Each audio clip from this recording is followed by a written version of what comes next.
चमत्कारी दीपक और लालची व्यापारी। बहुत पुरानी बात है। पूर्व देश की ओर एक हरा भरा गांव बसा था जिसका नाम था चंद्रपुर। यह गांव किसी परी कथा की तरह बहुत सुंदर था। चारों ओर खेतों की हरियाली, कच्चे पक्के मकानों पर चलते बैलगाड़े, आम के पेड़ों पर झूलती झुलनियाँ और गांव की गलियों में खेलते बच्चे। यह सब मिलकर इस गांव को किसी स्वप्न लोक जैसा बनाते थे। चंद्रपुर में एक बूढ़ा बढ़ई रहता था जिसका नाम था रघुनाथ। रघुनाथ का चेहरा झुर्रियों से भरा था, आंखें धसी हुई थी, लेकिन उनमें सच्चाई की चमक अब भी बरकरार थी। उसके सर के बाल पूरी तरह सफेद हो चुके थे और उसके हाथ हमेशा लकड़ी की खुशबू से महकते रहते थे। वह अपने घर के आंगन में बैठकर लकड़ी के सुंदर बेहतरीन खिलौने और बर्तन बनाता था। गांव के बच्चे उसके बनाए खिलौनों को देखकर खुशी से उछल पड़ते थे। रघुनाथ के पास दौलत ज्यादा नहीं थी, लेकिन उसका दिल बहुत बड़ा था। वह गरीबों की मदद करता, बच्चों को मुफ्त में खिलौने दे देता और गांव में किसी का भी दुख बांटने में कभी पीछे नहीं हटता। उसके घर की मिट्टी की दीवारों पर गोबर की लिपाई हुई थी और दरवाजे पर लाल रंग के हाथों के छापे थे जो उसकी पत्नी के लगाए हुए थे। उसकी पत्नी का नाम सुशीला था। वह बहुत ही मृदुभाषिणी और मेहनती महिला थी। वह हर सुबह तुलसी के पौधे पर जल चढ़ाकर घर में सुख शांति की प्रार्थना करती थी। गांव में एक व्यापारी भी रहता था। उसका नाम था सेठ भोलानाथ। भोलानाथ बहुत धनी था। उसके पास कई ऊंट, बैल और सोने चांदी के बर्तन थे। उसके घर के आंगन में संगमरमर की फर्श थी और दीवारों पर कीमती कालीनें टंगी हुई थी। लेकिन जितना धन उसके पास था उतना ही घमंड भी था। वह गरीबों को तुच्छ समझता और दूसरों की मदद करना तो दूर, अपने नौकर को भी अपमानित करता था। भोलानाथ को हमेशा और अधिक धन की चाह रहती थी। एक दिन रघुनाथ जंगल में लकड़ियां काटने गया। वह अपने हाथ में पुरानी कुल्हाड़ी लिए धीरे धीरे कदम बढ़ा रहा था। जंगल घना था। सूर्य की किरणें भी मुश्किल से पेड़ों की शाखाओं से छन कर जमीन तक पहुंच रही थी। पक्षियों की चहचहाट और हवा की सरसराहट वातावरण को रहस्यमय बना रही थी। अचानक उसकी नजर एक चमकीली चीज पर पड़ी जो झाड़ियों के बीच से झलक रही थी। उसने झुककर देखा तो पाया वहां एक प्राचीन पीतल का दीपक पड़ा था जिस पर कुछ अजीब सी नक्काशी थी। दीपक धूल और मिट्टी से ढका हुआ था। रघुनाथ ने दीपक को उठाया और अपने कुर्ते के पल्ले से साफ करने लगा। जैसे ही उसने दीपक को रगड़ा, अचानक वहां से धुएं का गुबार निकलने लगा। रघुनाथ घबरा गया और पीछे हट गया। देखते ही देखते वह धुआं आकार लेकर विशालकाय दीपक का चिन्ह बन गया, जिनका रंग गहरा नीला था।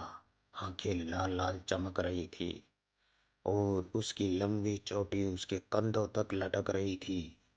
जिन ने गरजती आवाज में कहा, हे दयालु वार, मैं इस दीपक का जिन हूँ।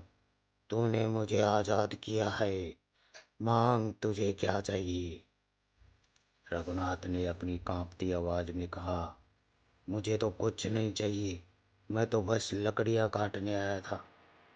जिन मुस्कुराया और बोला, तेरी ईमानदारी और संतोष से मुझे प्रसन्न कर दिया, लेकिन नियम के अनुसार मुझे तुझे 3 वरदान देने ही पड़ेंगे। बता क्या चाहता है। रघुनाथ सोच में पड़ गया। फिर उसने कहा, यदि तू मुझे वरदान ही देना चाहता है तो अपना वरदान पहला वरदान ये दे कि मेरे गांव चंद्रपुर में कभी अकाल न पड़े। दूसरा वरदान दे कि मेरे गांव के लोग सदा मिलजुल कर रहे। और तीसरा वरदान दे कि मेरी पत्नी और बेटा सदा स्वस्थ रहे। जिन ने अपने विशालकाय हाथ आकाश की ओर उठाए और बोला तथास्तु। फिर वह मुस्कुराया और धीरे धीरे हवा में विलीन हो गया।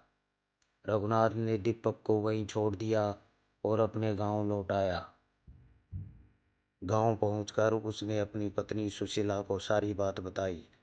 सुशीला ने ईश्वर को धन्यवाद दिया और अपने घर के आंगन में दीपक जलाकर प्रार्थना की। समय बीतता गया। जिनके वरदान से चंद्रपुर में खूब खुशहाली आई, खेतों में फसलें लहलाई, गांव के लोग आपस में और भी प्रेम से रहने लगे। रघुनाथ का बेटा भी स्वस्थ और तेजस्वी हो गया। इधर सेठ भोलानाथ के कानों में यह बात पहुंच गई कि रघुनाथ को कोई चमत्कारी दीपक मिला था। उसके मन में लालच जाग उठा। वह रात के समय रघुनाथ के घर पहुंचा और उससे पूछा, ओ रघुनाथ, मैंने सुना है कि तू जंगल में कोई अद्भुत दीपक ले आया है। क्यों न वो दीपक मुझे दे दे, मैं तुझे इसके बदले में सोने की मुद्रा ही दूंगा। रघुनाथ ने मुस्कुराकर कहा, सेठ जी, वह दीपक अब मेरे पास नहीं है। वह तो मैंने जंगल में ही छोड़ दिया था। और वैसे भी मुझे उस दीपक से कोई धन दौलत नहीं चाहिए थी। भोलानाथ ने सोचा, बूढ़ा झूठ बोल रहा है। उसने अगले ही दिन अपने नौकरों को बुलाया और कहा, जाओ उस जंगल में जाओ और वह दीपक ढूंढकर मेरे पास लाओ। कई दिनों की खोजबीन के बाद भोलानाथ के नौकरों को वही दीपक झाड़ियों में मिल गया। वे दीपक से भरे थैले को लेकर सेठ के पास पहुंचे। भोलानाथ ने दीपक को अपने हाथ में लिया और जैसे ही उसे रगड़ा, उसी तरह धुएं का गुबार निकलने लगा और वही जिन प्रकट हो गया। जिन ने गरजते हुए कहा, कहो लालची मनुष्य, तुझे क्या चाहिए। भोलानाथ की आंखों में लालच चमक रहा था। उसने कहा, मुझे अथाह सोना चाहिए, इतना कि मेरे महल सोने से भर जाए। मुझे व्यापार में इतना लाभ चाहिए कि पूरी दुनिया मेरा नाम जाने। और हाँ, मैं चाहता हूँ कि मेरे पास सारे गांव की जमीनें भी आ जाए। जिन ने अपनी बाहें तान ली और धीरे से बोला, तथास्तु। कुछ ही पलों में भोलानाथ के घर सोने की ईंटें, हीरे जवाहरात और कीमती सामान के ढेर लग गए। उसने खुश होकर ठहाका लगाया और अपनी छाती ठोकने लगा। लेकिन अगले ही पल अजीब सी बातें होने लगी। उसके महल के खंभे टूटने लगे, दरारें पड़ने लगी और देखते ही देखते उसका पूरा महल जमीन में धंसने लगा। सारे हीरे और सोना उसकी आंखों के सामने मिट्टी में समा गया। भोलानाथ डर के मारे चिल्लाया, ठहरो, ये क्या कर रहे हो जिन। जिन ने ठंडी आवाज में कहा, तेरे लालच ने तुझे बर्बाद कर दिया। तूने जो मांगा था वो तुझे मिला, लेकिन तेरा अहंकार तुझे ले डूबा। अच्छे कर्म और संतोष ही असली धन है। फिर जिन ओझल हो गया। भोलानाथ वहाँ मिट्टी में गिरा पड़ा था। उसके कपड़े मैले हो गए, सिर से पगड़ी उतर गई और चेहरा भय से पीला पड़ गया था। किसी तरह वह उठकर गांव पहुंचा और सबसे माफ़ी मांगने लगा। उसने रघुनाथ के घर जाकर उसके चरण छुए और कहा, भाई रघुनाथ, मैं समझ गया कि लालच का फल हमेशा विनाश होता है। अब मैं भी तुम्हारे जैसा बनकर ईमानदारी से जीवन बिताऊंगा। रघुनाथ ने उसे उठाया और कहा, सेठ जी, देर आए दुरुस्त आए। चलिए अब गांव के लिए मिलकर अच्छे काम करें। उस दिन से भोलानाथ बदल गया। उसने गरीबों की सहायता करनी शुरू कर दी और गांव वालों के साथ बैठकर खाने लगा। गांव फिर से खुशहाल हो गया। जिन भी आकाश से ये देखकर मुस्कुराया और अदृश्य हो गया। सीख: इस कहानी से हमें यही शिक्षा मिलती है कि लालच और घमंड हमेशा बर्बादी की ओर ले जाते हैं। सच्ची खुशी अच्छे कर्मों, संतोष और ईमानदारी में ही है। जीवन में यदि हम मिलजुल कर रहें और दूसरों की सहायता करें तो सुख हमारे द्वार अपने आप आ जाएगा।